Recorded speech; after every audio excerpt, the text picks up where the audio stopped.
kusema it is okay waendelee na yale wanaoyafanya.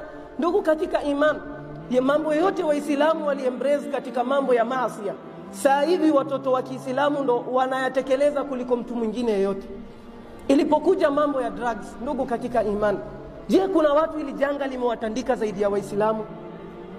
Ndugu katika imani, hali ya kwamba nini unapata ndani ya familia, kuna babu ambaye kwamba alikuwa na standard anasema mimi bangi hapana, lakini sasa hivi wajukuu ndo wanauza. Wallahi tusione kwamba hili jambo liko mbali.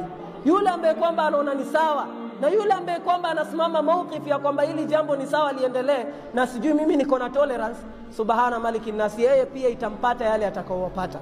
Nabiiullah Lut alipokuwa amechoka nao, na ndo mawqif ya mu'min pale kabla alikuwa anasema law anna li bikum quwwatan au awi ila ruknin shadid, wallahi if it was in my power, kama ningekuwa niko na uwezo wa jeshi mimi singebakisha mtu katika nyinyi.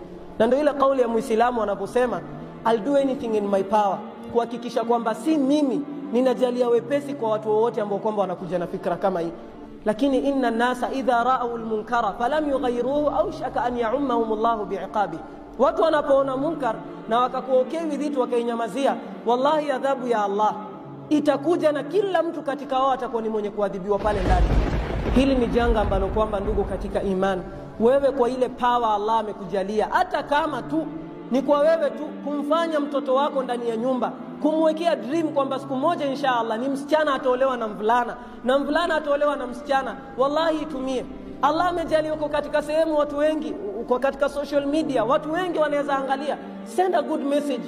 Ndugu katika imani, si hate speech, ni speech ambayo kwamba ndio inafaa na ni principles ambazo kwamba tuko nazo, na wallahi si jambo la dini ya Kiislamu peke yake. Ndugu katika imani, wallahi usipopata kulichukia ndani ya moyo wako, Allah amekujalia mtihani, naenda lia kwa Allah, mwambie Mwenyezi Mungu, mbona mimi sijaweza kuchukia hili jambo? Na ndugu katika imani, ni jambo la sisi kushikana, kumuomba Mwenyezi Mungu atusalimishe na kujaribu kufanya juhudi zetu kumuonesha Mwenyezi Mungu we have no power ya kuliondoa, lakini kuna hili ya Rabbi niliweza kufanya, na ya Rabbi sikukosa kwa sababu yako, la'alla Allah yarda anna, labda Allah ataturidhia, labda Allah atatusalimisha na adhabu zake, na labda watoto wetu na wajukuu wetu Mwenyezi Mungu atajalia watasalimika.